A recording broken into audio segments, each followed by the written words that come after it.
Kecil anak sudah kita tata hidupnya. Makan ini baik, makan itu enggak baik. Baju pakai yang ini baik, yang itu enggak baik. Lalu TK, masuk sekolah, SD, SMP, SMA. Ketika masuk remaja, mulai naksir, jatuh cinta, lalu kita tentukan jangan sama ini, sama yang itu saja. Lalu pilih kuliah, jangan ini, itu saja. Lalu bekerja, jangan yang ini pendapatannya enggak bagus, yang ini masa depannya terjamin.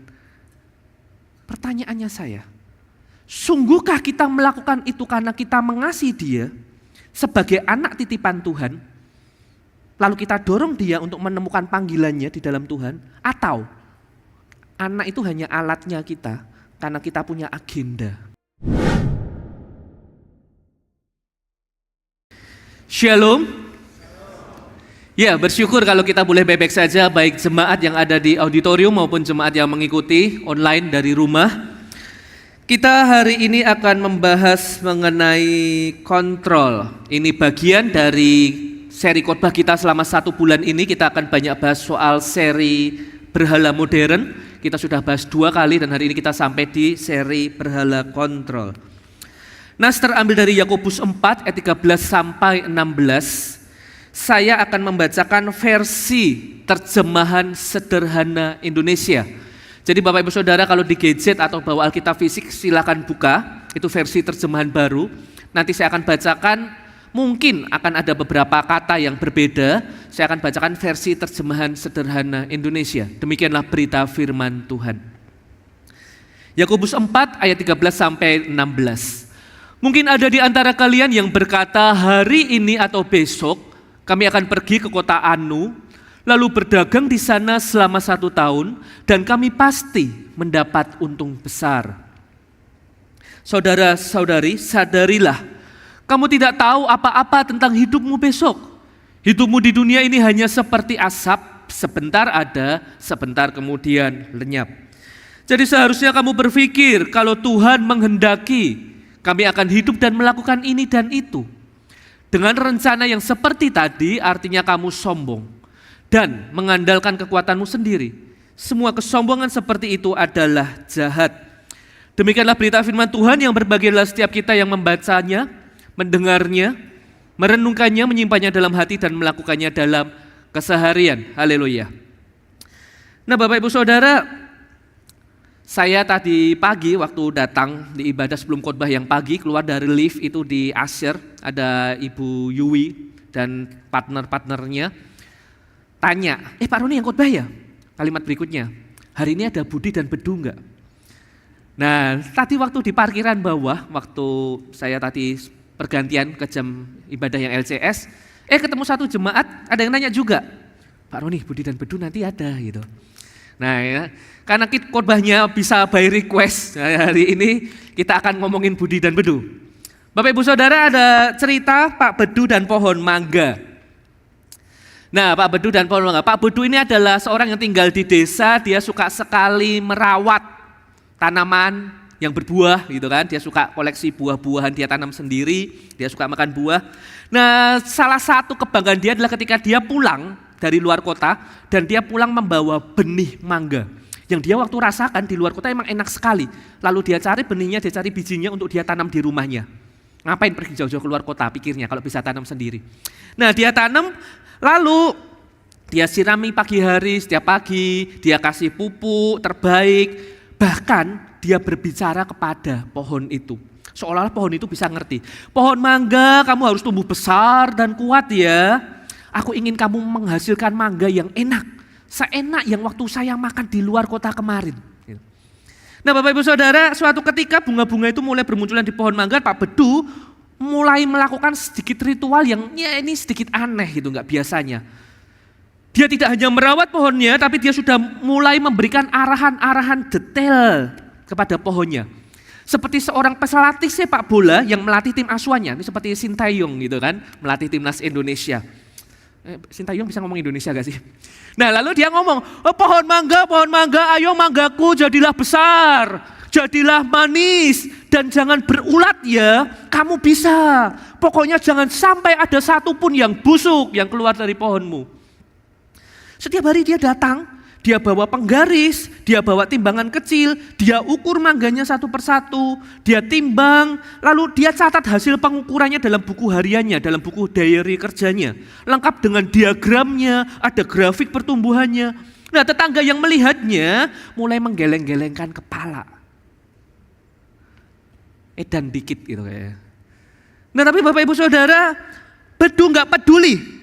Dia yakin semakin dia memonitor mangga-mangganya, dia mengontrol kondisi mangga-mangganya, maka semakin baik hasilnya. Suatu hari sore, seperti biasa Bedu memeriksa mangga-mangganya lagi. Nah, ia menemukan seekor ulat kecil ada di salah satu buah. Bedu langsung panik. Dia lalu segera membeli semprotan anti serangga, dia beli jaring pelindung, bahkan dia pasang tenda untuk melindungi pohon mangganya. Dia pikir supaya nggak kena angin, supaya nggak kena panas yang terik. Nah, Bapak Ibu Saudara, dia berpikir selama aku bisa mengendalikan faktor-faktor eksternal, pasti manggaku akan tumbuh dengan sempurna. Besoknya dia temukan ternyata buah-buahnya itu semakin banyak ulat-ulatnya. Bukan hanya di satu buah, buah-buah yang lain pun ada ulat-ulatnya. Beberapa jatuh dan benar ada ulatnya. Bedu pun terduduk jatuh lemas, ikutan jatuh juga. Dia garuk-garuk kepala, ya ampun, sudah ku coba segalanya, tetapi kenapa masih tetap begini. Nah, lalu tetangganya lihat, siapa nama tetangganya? Budi, salah, bukan Budi. Budi nanti kita tongolin di akhir khotbah ya. Jadi Bedu di awal khotbah, Budi di akhir khotbah. Tetangganya sebut saja Mawar gitu kan. Nah, tetangganya namanya Mawar. Mawar kebetulan lewat, lalu lihat Bedu yang stres ngeliatin mangga berulat. Lalu Mawar ini bijaksana gitu.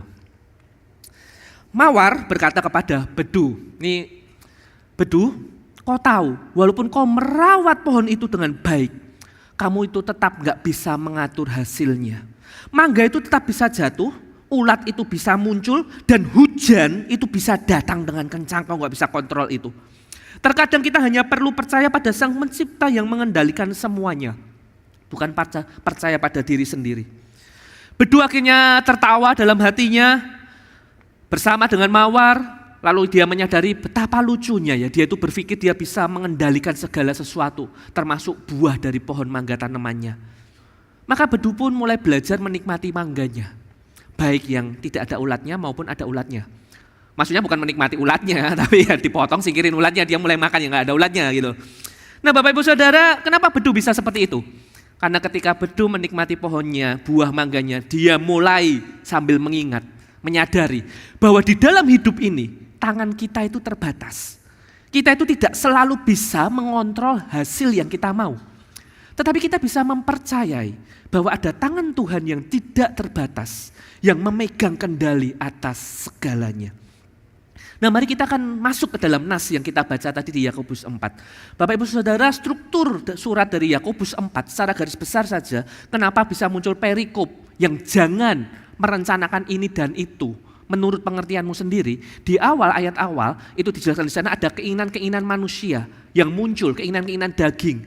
Dan keinginan ini seringkali berkaitan, berkorelasi erat dengan usaha untuk mendapatkan keuntungan diri sendiri, dengan cara diri sendiri. Mulai ada kesombongan di sana bahwa saya nggak perlu Tuhan. Nah, maka sikap ini yang perlu ditundukkan. Maka jangan merencanakan segala sesuatu karena engkau nggak tahu hari esok katanya. Nah, dipertegas di ayat yang kita baca tadi.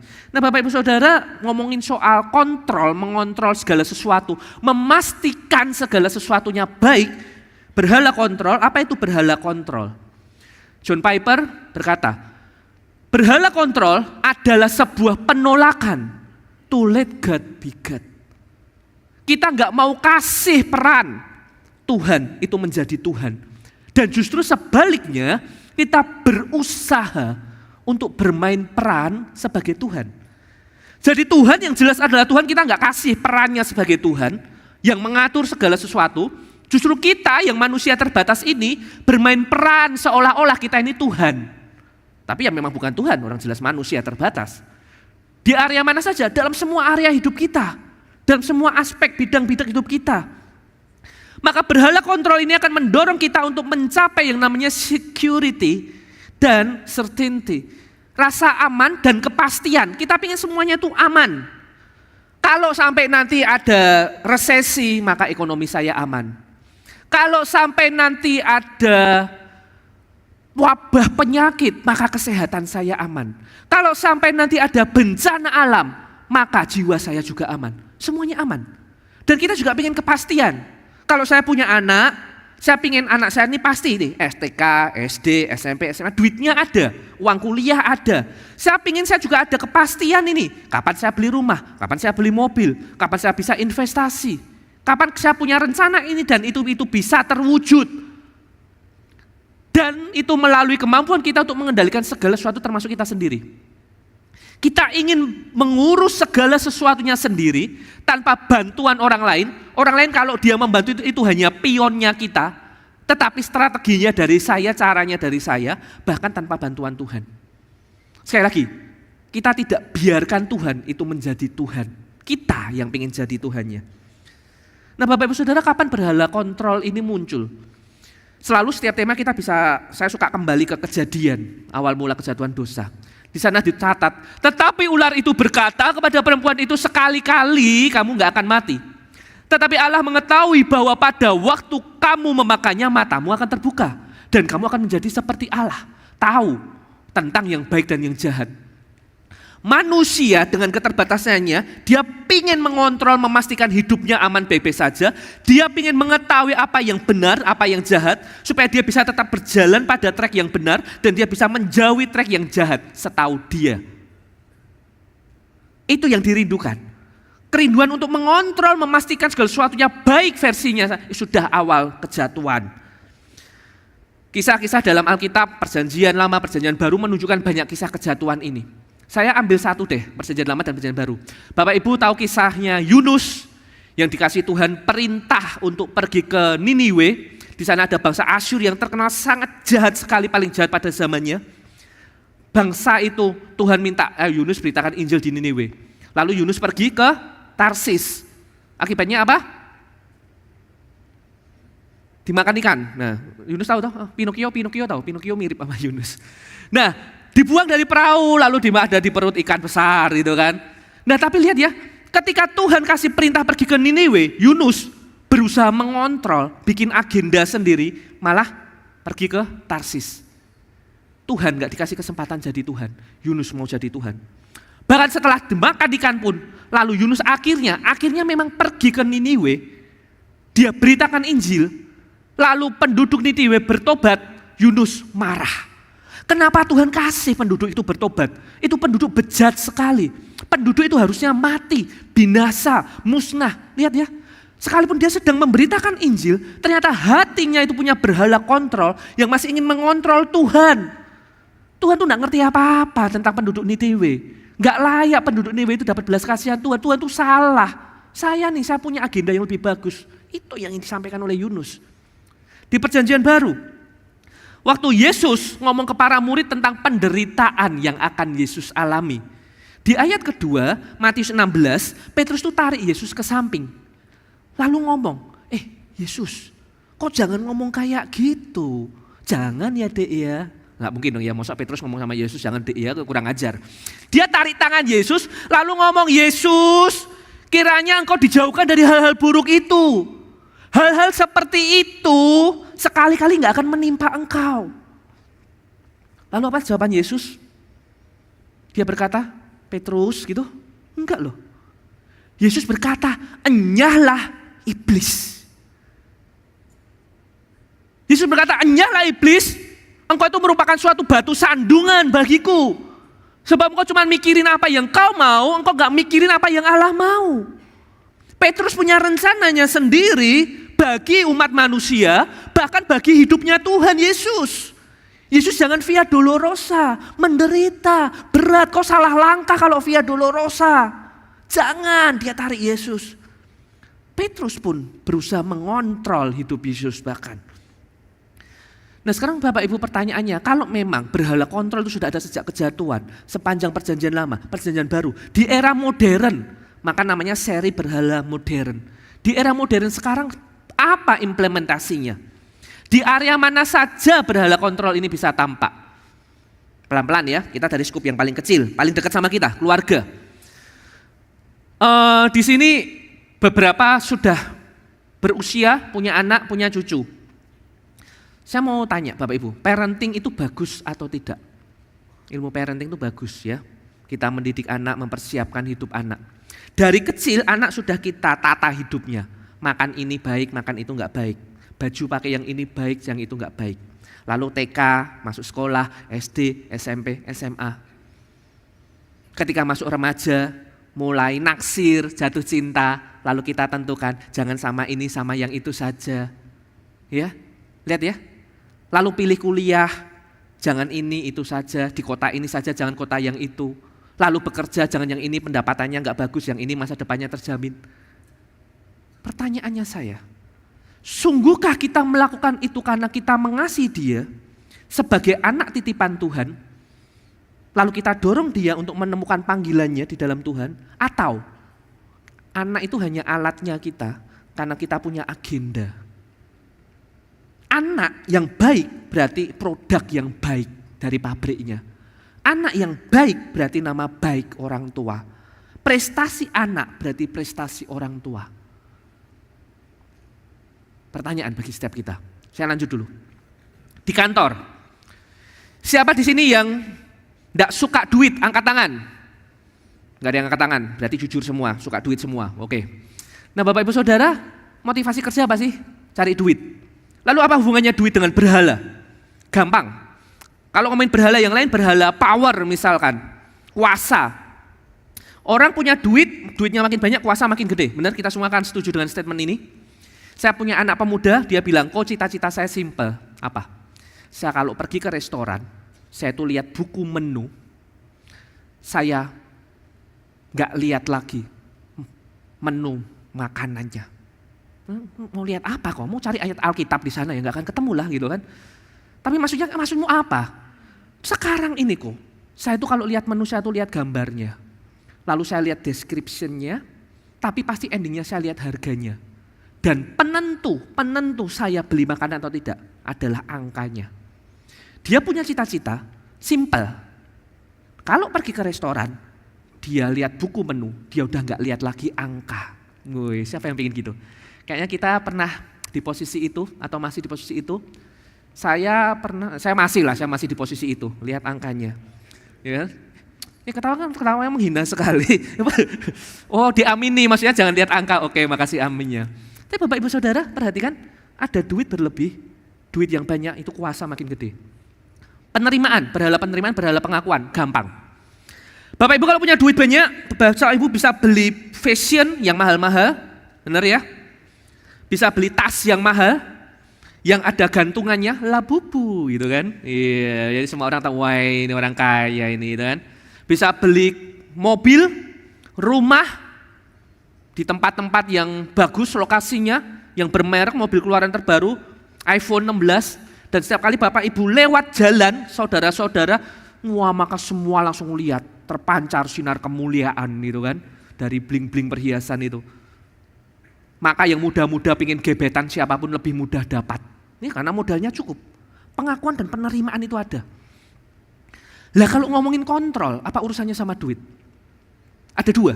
Yang pertama, paling gampang adalah kita akan lebih mudah mengontrol orang-orang kalau duit kita banyak, benar? Iyalah, traktirin aja semuanya, maka semuanya akan sungkan sama kita, nggak berani berbeda pendapat sama kita, nurut-nurut sama kita. Biasanya gitu. Gitu kan? Tapi hati-hati, saya ngajak kita berpikir poin kedua. Seringkali orang dengan berhala kontrol, ketika berbicara mengenai uang, dia justru saving. Dia itu justru apa? Nabung. Dia tidak boros. Di hadapan manusia, ini figur yang baik. Karena sederhana. Ya, tidak suka menonjolkan materi-materi. Dia saving. Tetapi jauh di dalam hatinya, dia punya berhala kontrol. Untuk apa?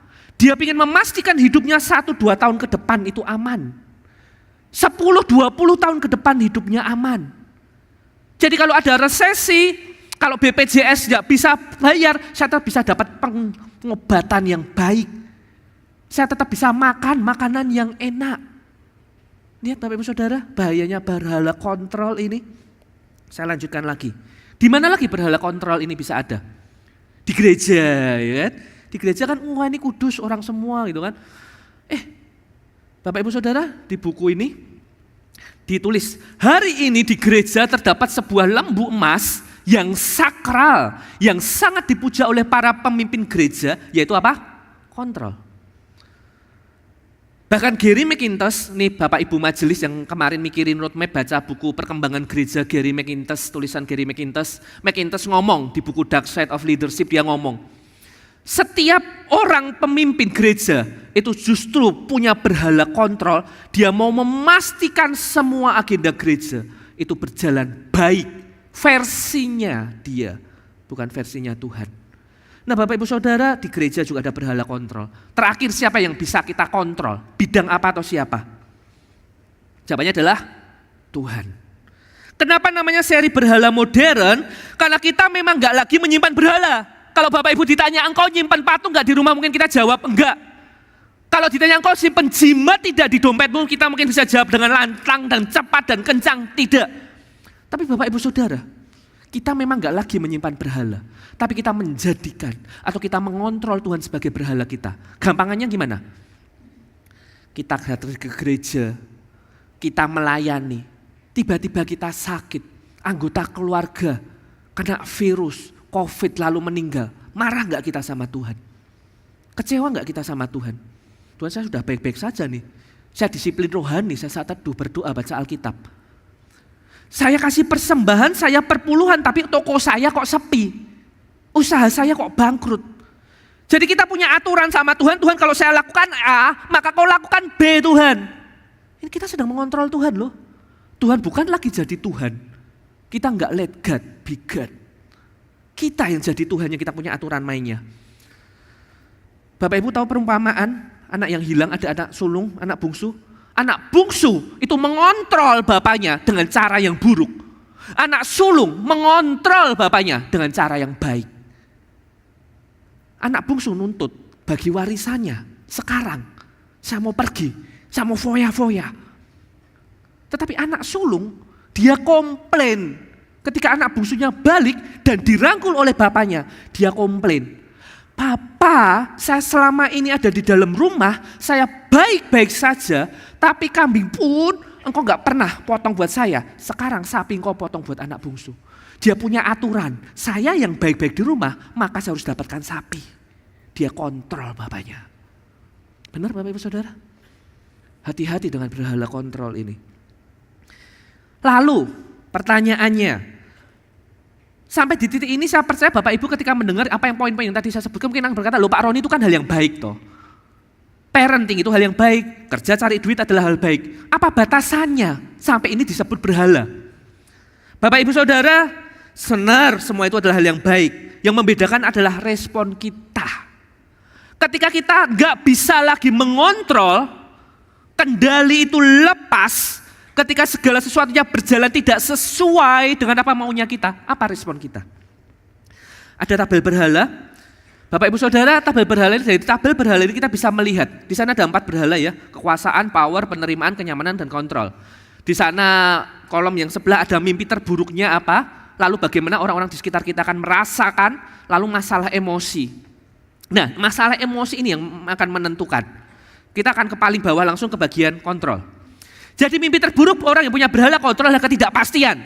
Ketika saya tidak bisa memastikan masa depan saya setahun, 2 tahun, 20 tahun ke depan, saya nggak ngerti, gelap. Nah ini menakutkan. Nah tapi akibatnya apa? Orang-orang di sekitar itu akan merasa dihakimi. Karena saya yang paling tahu, Tuhan aja nggak tahu yang terbaik, saya paling tahu terbaik. Dan masalah emosinya apa? Khawatir. Orang yang punya tabungan tadi, dia tetap khawatir. Malam tetap tidur nggak nyenyak. Orang yang mendidik anak, dia tetap khawatir ketika melepas anaknya makin dewasa bahkan keluar kota. Melepas anaknya untuk menikah dengan orang lain. Kenapa? Karena dia merasa hanya saya yang terbaik untuk anak saya. Bahkan Tuhan pun gak sanggup untuk jaga anak saya. Saya punya cara sendiri untuk memastikan anak saya itu jadi pribadi yang matang. Lewat gelarnya, lewat gaji minimumnya, lewat apa yang harus dia punya. Lihat Bapak Ibu Saudara, berbicara mengenai rasa khawatir, tanggal 25 September kemarin saya ada pimpin persekutuan doa malam. Nah, tema yang saya berikan adalah sulit tidur nyenyak. Di situ bicara mengenai teologi tidur, teologi tidur. Jadi tidur itu adalah tindakan iman Bapak Ibu Saudara. Tidur itu bukan hanya kebutuhan fisik. Ini hari apa? Minggu ya? Minggu kemarin berarti Sabtu malam. Jumat malam saya tidur cuma sejam. Saya merasa nggak tahu Bapak Ibu lihat saya ini melayang-layang enggak gitu kan. Saya merasa pada saya agak melayang-layang. Tidur itu bukan hanya tindakan iman, bukan hanya kebutuhan fisik, tapi juga sebagai tindakan spiritual yang mencerminkan kepercayaan kita pada Tuhan. Orang itu gak akan pernah bisa tidur nyenyak kalau dia terus khawatir. Besok akan terjadi A, B. Bagaimana kalau anakku alami ini? Bagaimana kalau cucuku? Bagaimana kalau pasanganku? Bagaimana kalau tokoku? Bagaimana kalau studiku? Bagaimana kalau pelayananku? Bagaimana kalau gerejaku? Dan dia berusaha, saya nih yang paling tahu solusinya, dan saya harus lakukan ini, itu. Lupa kalau dia ada hari ini dan bertahun-tahun sudah dia lewati, semua karena pimpinan Tuhan. Lupa kalau hari esok itu masih ada tangan Tuhan yang bekerja, tangan yang sama akan terus menaungi. Nah Bapak Ibu Saudara, syukurlah ketika Tuhan tahu kita punya problem berhala kontrol ini, dia gak berdiam diri melihat kita terikat dengan berhala kontrol ini. Maka jaminan dari Tuhan adalah di Matius 6, 25-34, jangan khawatir akan hidupmu. Tuhan kita mau untuk kita ini melepaskan kendali atas hidup kita. Lihat burung Tuhan pelihara. Saya gak lagi ngomong, kalau lu gak khawatir, gak usah kerja. Enggak loh ya. Lalu besok pada resign semua dari tempat kerja. Enggak. Tetap kerja. Burung itu kan dipelihara Tuhan. Pertanyaan saya, burung ketika pagi bangun, dia mager, tidur lagi seharian, atau dia tetap terbang keliling cari makan? Terbang keliling cari makan. Tetapi jaminan Tuhan adalah aku ini pelihara burung. Kau kerja, yes. Studi yang baik, yes. Tapi saya pelihara, gak usah khawatir. Lakukan aja yang terbaik versimu.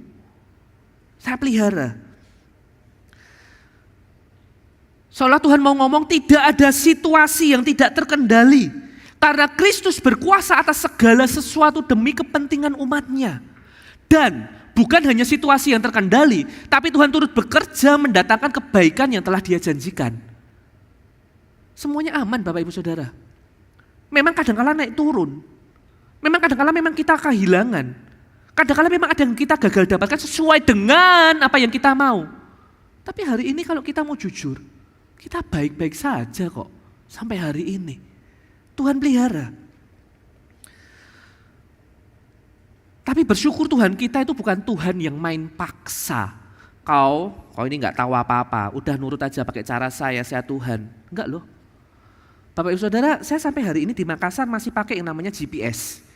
Jadi di mobil itu selalu ada handphone yang kadang-kala saya butuhkan untuk cari lokasi. Anggap ya Bapak Ibu ya. Tidak semua pakai karena mungkin beberapa udah di Makassar, udah lama gitu sejak zaman purbakala. Tapi anggaplah Bapak Ibu, saya percaya pasti pernah pakai GPS. Bapak Ibu kalau ke GPS dari gereja, anggap kita jam segini naiknya kemana nih? Makan siang ya, benar kan? Ini kan dengerin khotbah sambil otaknya mikir gitu kan, mau makan apa habis khotbah gitu kan. Nah, anggaplah makan di Trans, biasa makan di Trans Studio Mall. Lalu kita pencet GPS kita, tujuan kita Trans Studio Mall. Maka akan keluar garis penanda, benar yang biru itu, arah dari gereja sampai Trans Studio. Pertanyaan Bapak Ibu Saudara, kalau kita sambil nyetir lalu ada GPS, lalu kita jalan, di depan itu ada tadi petunjuk yang belok kiri tadi itu, masih 500 meter, maka handphone kita akan berbunyi. 500 meter lagi belok kiri. Benar? Benar. Terus Bapak Ibu setir nih. Neng. Tinggal 200 meter. Maka bunyinya apa? 200 meter belok kiri. Pas nyampe perempatannya, Bapak Ibu nggak belok kiri, Bapak Ibu terus lanjut.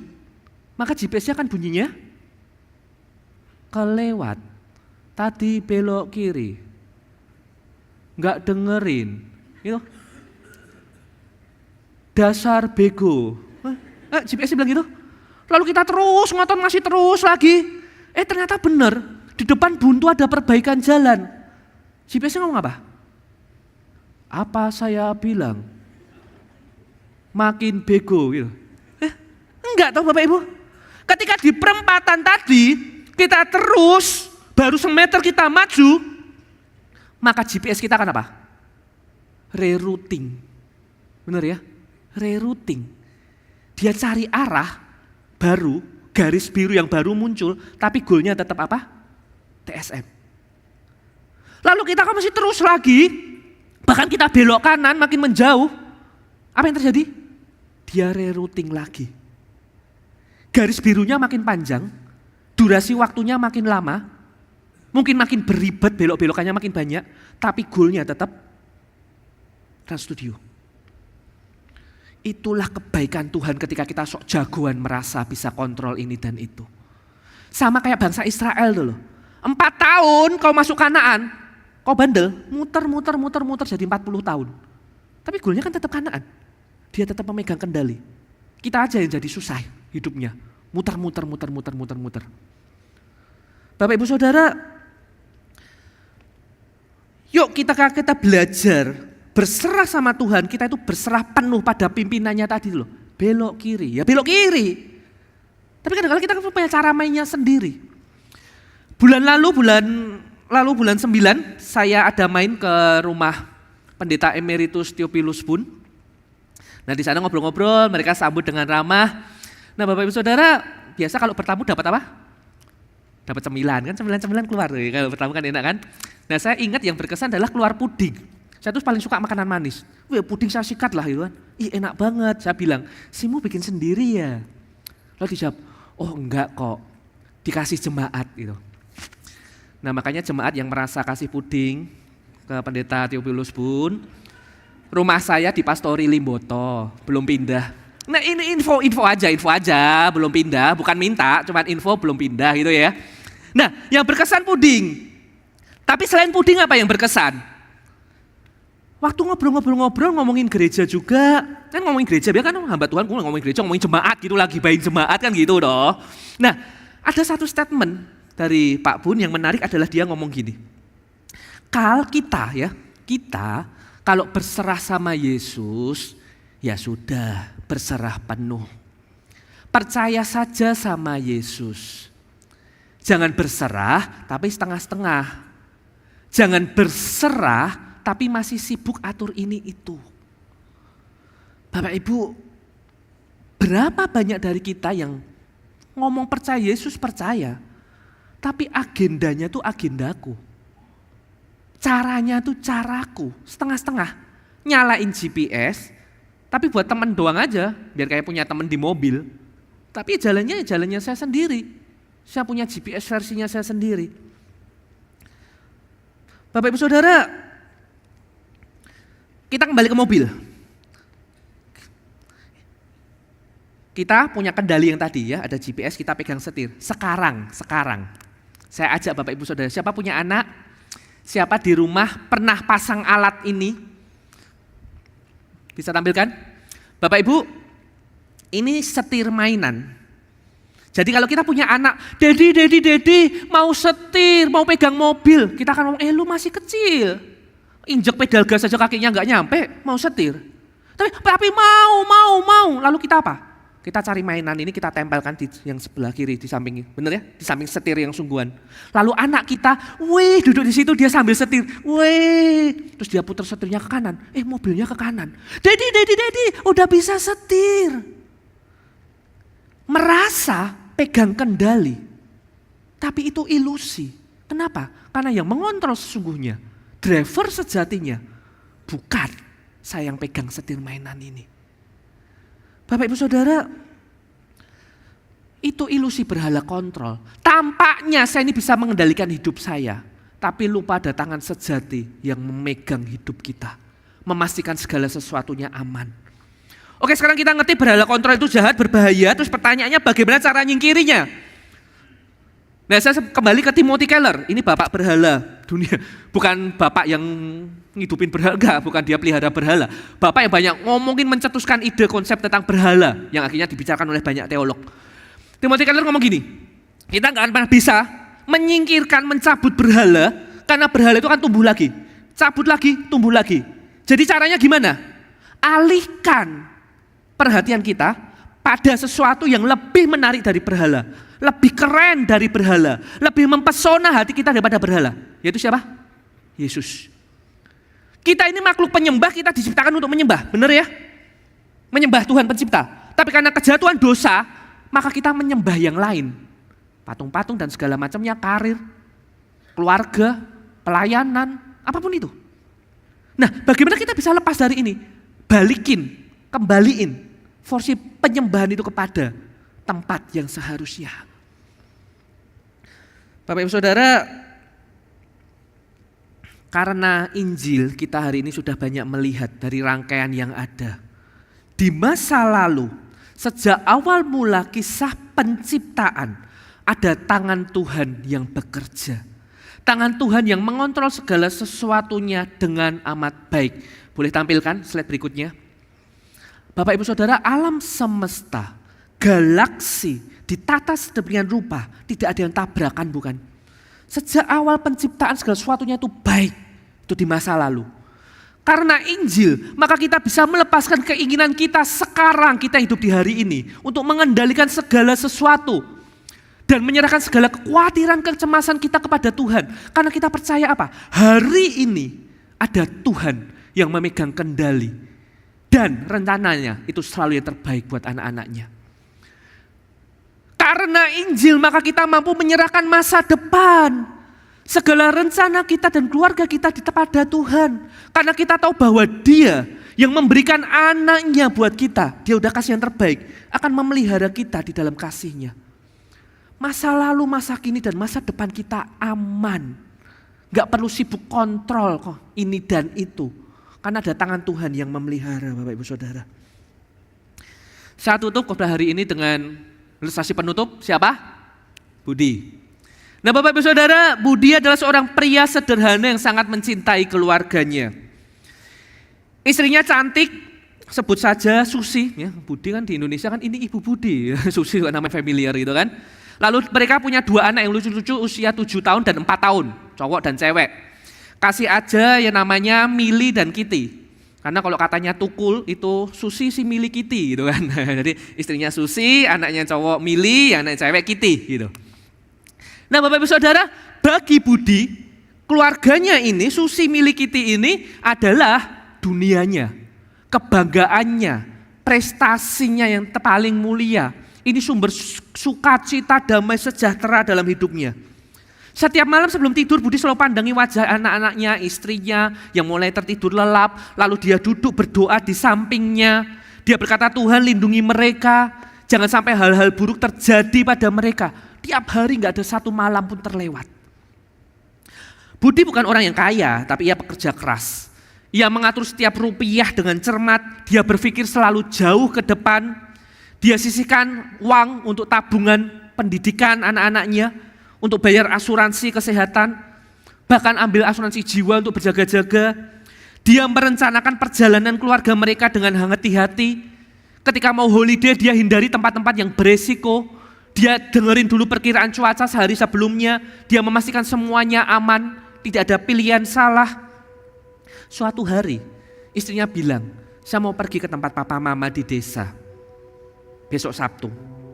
Dia mau ajak Mili dan Kitty untuk kunjungi kakek neneknya. Kebetulan Budi lagi sibuk di kantor. Budi gak bisa temeni. Ada pekerjaan yang harus diselesaikan. Tapi Budi gak pernah lengah untuk memastikan keselamatan keluarganya. Ia memastikan mobil yang akan digunakan oleh Susi, oleh keluarganya dalam kondisi yang prima. Maka esok paginya di hari Sabtu pagi, Budi bangun pagi-pagi, lebih pagi daripada biasanya. Dia cek kondisi mobilnya dengan amat teliti. Dia buka kap mesin, dia periksa oli, bahwa levelnya itu memang sudah takarannya cukup. Dia cek tekanan angin yang ada di ban. Dia isi ulang air radiator. Bensin sudah dia isi 2 hari sebelumnya, bahkan terisi penuh. Wiper mobil berfungsi baik sehingga kalau nanti ada hujan, maka nggak ada air, pandangan yang terhalang oleh air di kaca. Bahkan Budi memeriksa lampu rem, lampu sen, semuanya dia pastikan berjalan dengan sangat baik. Dia begitu mengasihi keluarganya. Setelah semuanya terlihat baik-baik saja, Budi kasih pesan ke istrinya yang sebelum mereka berangkat. Istriku sayang, hati-hati ya. Kalau ada apa-apa segera telepon. Saya akan coba sebisa mungkin, bahkan perlu saya tinggalkan pekerjaan saya. Jangan lupa pakai sabuk pengaman. Jangan ngebut. Kalau engkau mulai ngantuk, nepi ke rest area. Kalau hujan itu mulai berturun, mulai gerimis, mulai deres, nepi, istirahat dulu. Dan setelah istrinya pergi dengan anak-anaknya, hujan ternyata gak sesuai perkiraan cuaca. Hujan itu turun dengan cepat dan langsung lebat tanpa gerimis. Istrinya lagi di tol, belum ketemu tempat untuk menepi. Meskipun istrinya mengurangi kecepatan, yang terjadi sebuah truk besar yang ada di belakang melaju kencang, kehilangan kendali. Bannya selip akhirnya menabrak mobil yang dikendari oleh keluarga Budi. Akhirnya yang terjadi apa? Truk itu tergelincir, menabrak, benturan keras terjadi, mobil itu terguling-guling, berbalik beberapa kali, dan di tengah hujan deras itu, istri dan kedua anaknya tidak terselamatkan. Budi terima kabar itu melalui sebuah telepon dari seorang polisi yang suaranya berat dan penuh belas kasihan. Budi segera melaju ke rumah sakit, berharap semua ini hanya kesalahan, salah orang, salah telepon. Tapi ketika dia melihat ruang jenazah, dia melihat istrinya dan anak-anaknya, Susi, Mili, Kiti di situ terbaring tak berdaya. Wajah mereka tenang, seakan hanya tertidur, tapi gak ada lagi nafas yang keluar. Budi terduduk di samping mereka. Dia peluk tubuh kecil kedua anak yang sudah mulai dingin. Tuhan, kenapa Engkau ambil mereka dari hidupku? Aku sudah coba segalanya untuk melindungi mereka. Aku sudah lakukan segalanya untuk memastikan semua baik-baik saja. Aku sudah bekerja demikian keras, Tuhan. Budi gak bisa terima kenyataan bahwa semua persiapan dan usahanya ternyata gak cukup untuk melindungi orang-orang yang dia cintai. Rasa bersalah dan pertanyaan bagaimana jika, what if, itu terus menghantui Budi. Bagaimana jika aku memutuskan untuk mengemudi sendiri? Bagaimana jika aku melarang istriku untuk berangkat pergi di hari itu? Bagaimana jika aku ikut bersama mereka di dalam mobil itu? Setiap malam, Budi tiba-tiba terbangun, terjaga di ruang tamu yang sunyi. Ruang tamu yang gak lagi seramai biasanya, penuh suara bercandaan, anak-anaknya berlari kejar-kejaran, istrinya yang mungkin ngomel-ngomel. Tapi sepi sekali kamar tamu itu sekarang. Dia cuma pandangi foto keluarga yang tergantung di dinding. Dia lihat kamar anak-anaknya. Boneka kucing kecil milik Kitty itu tergeletak masih di atas ranjang.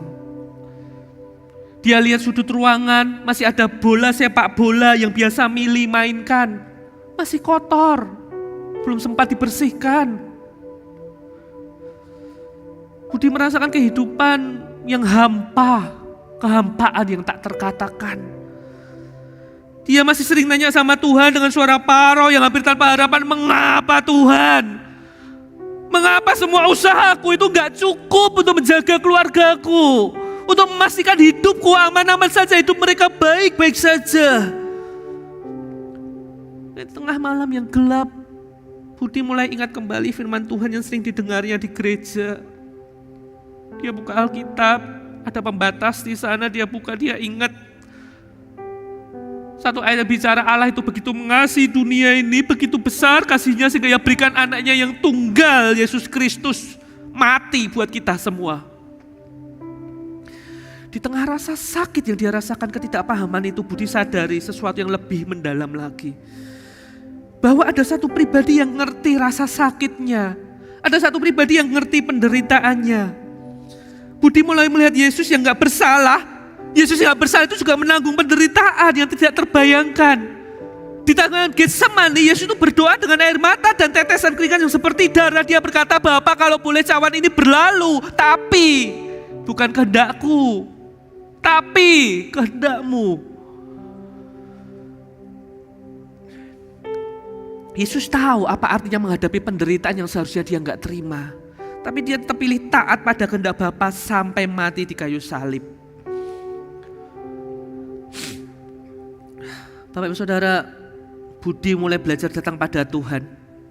Dengan segala kesedihannya, dengan segala kehancurannya dia berdoa, Tuhan, sampai hari ini saya masih gak ngerti apa yang terjadi.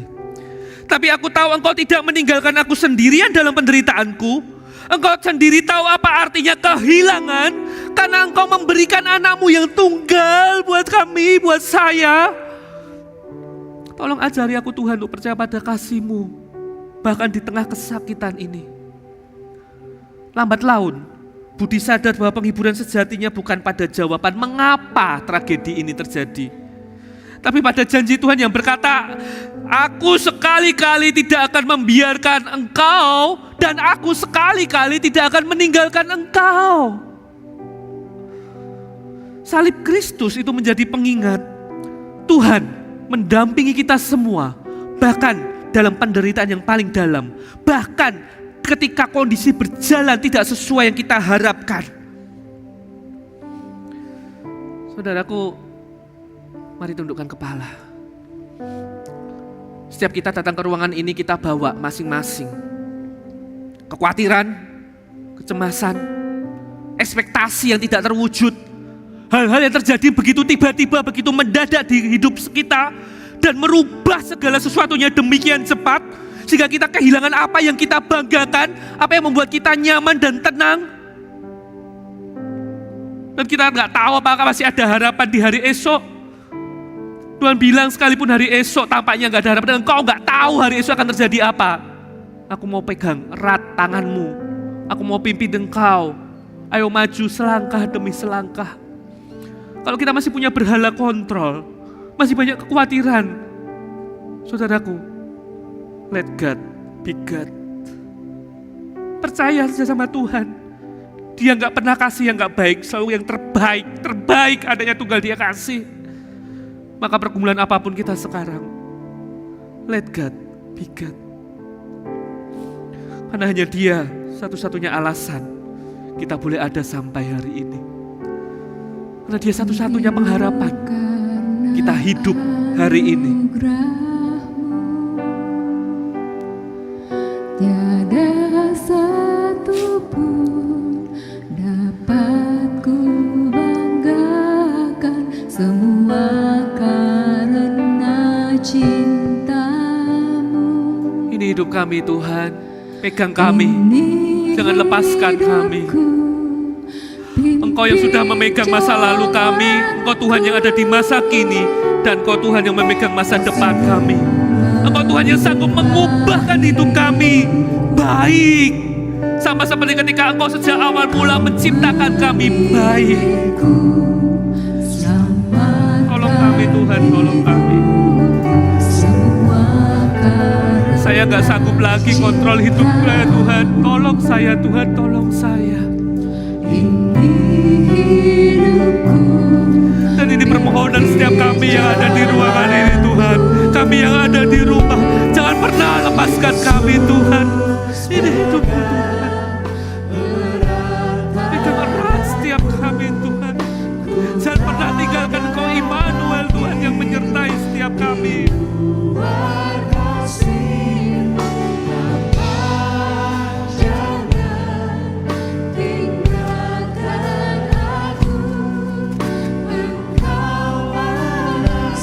Jemaat kita bangkit berdiri, kita nyanyikan bagian refrain ini sebagai pengakuan iman kita pada Tuhan Yesus. Tuhan, pegang erat setiap kami Tuhan, jangan pernah lepaskan.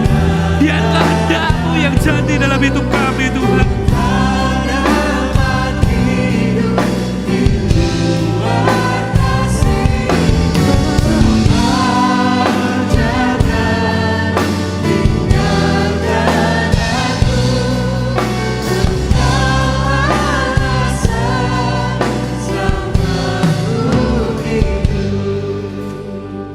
Dari hatimu, jadikan ini pernyataan iman kita. rasakan damai karena percaya Yesus. Rasakan padang rumput yang Dia sediakan, padang rumput hijau itu.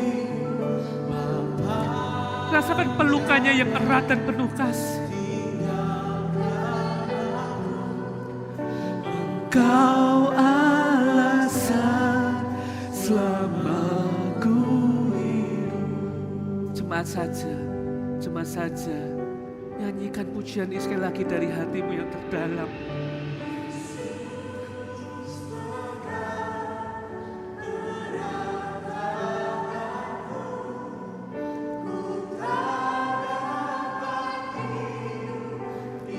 Amin.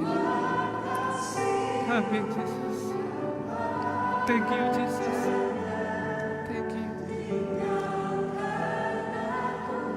Let God be God.